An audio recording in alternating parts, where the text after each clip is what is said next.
కూడా చాలామంది different kind of complaints జిల్లా కలెక్టర్ గారి మీద ఉన్నాయి కంప్లైంట్స్.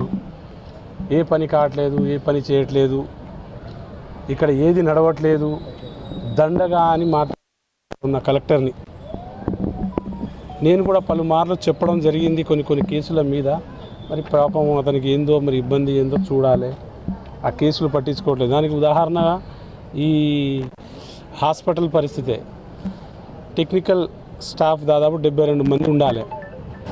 72 మందిని రిక్రూట్ చేసుకోమని దాదాపు 8 నెలలు అయింది. కానీ ఇప్పటికీ వాళ్ళని రిక్రూట్ చేయకపోవడం వల్ల ఇక్కడ మ్యాన్ పవర్ ఇష్యూ ఉండి ఇక్కడ డాక్టర్లు సరైన సదుపాయాలు ఇవ్వలేకపోతున్నామని ఇక్కడ ఉన్న డాక్టర్ల సైడ్ వాదన కూడా ఉంది.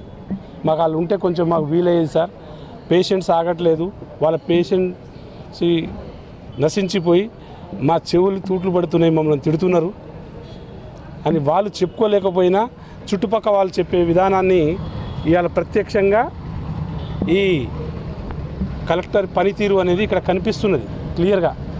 వాస్తవానికి ఇక్కడ పనితీరు క్లియర్గా కనిపిస్తుంది. ఒకటి. రెండోది, ఈ జిల్లాలో తిరుగుతున్న కొన్నిట్లో ఈ పర్టికులర్గా మన మహబూబాబాద్ జిల్లాలో ఇప్పుడున్న ఏరియా హాస్పిటల్ మెడికల్ కాలేజ్ అని చెప్పేసి చాలా సంవత్సరాలు అయింది, దాదాపు 3-4 సంవత్సరాలు దాటింది. ఇప్పటి వరకు కూడా బిల్డింగ్లు కంప్లీట్ కాకపోవడం, ఆ బిల్డింగ్లు కాకపోవడం వల్ల ఇక్కడ చాలా ఇబ్బందులు పడుతున్నారు పేషెంట్స్. దాదాపు 300 పడకల కనీసం ఆ బిల్డింగ్ అయినా కంప్లీట్ అవ్వనే గత 8 నెలల క్రితం కూడా నేను విజిట్ చేయడం జరిగింది. సార్ ఇమీడియట్లీ కంప్లీట్ చేస్తా అని చెప్తున్నారు.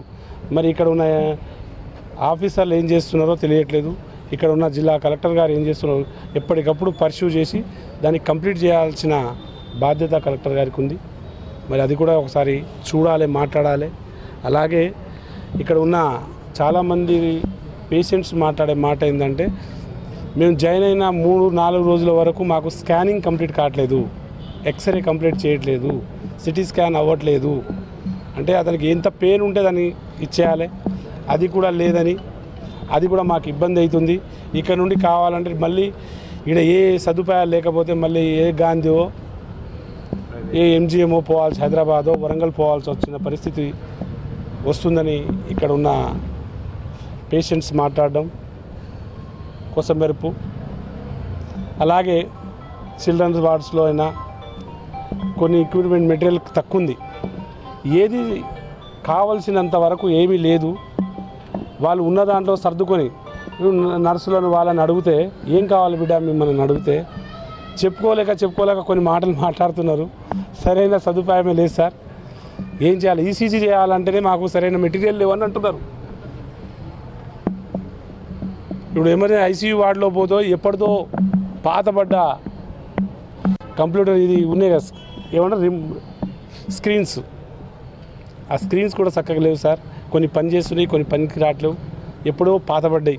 ఈ అన్నిటి మీద ఇలా నేను పర్స్యూ చేయడానికి రావడం జరిగింది. కొంతమంది పేషెంట్ల గురించి మాట్లాడడం జరిగింది. ఇప్పుడు డాక్టర్ల గురించి కూడా డాక్టర్లని అడగడం జరిగింది. కూడా ఏదైనా కావాలంటే అక్కడున్న మెడికల్ సంబంధించిన సెక్రటరీ గారు ఉంటారు, వాళ్ళది కూడా త్వరలో రివ్యూ ఉంటుంది. ఈ రివ్యూల తర్వాత మళ్ళీ మేము కలెక్టర్ని పిలుచుకుంటాం, ఇక్కడ ఉన్న ఆఫీసర్లను పిలుచుకొని, ఇక్కడ ఉన్న స్టేట్ ఆఫీసర్ని పిలుచుకొని దీని రివ్యూ మీద వీళ్ళు ఏం చేయగలుగుతారు, ఏం చేయలేదు, ఎందుకు చేయట్లేదో అన్నీ మేము రిపోర్ట్లు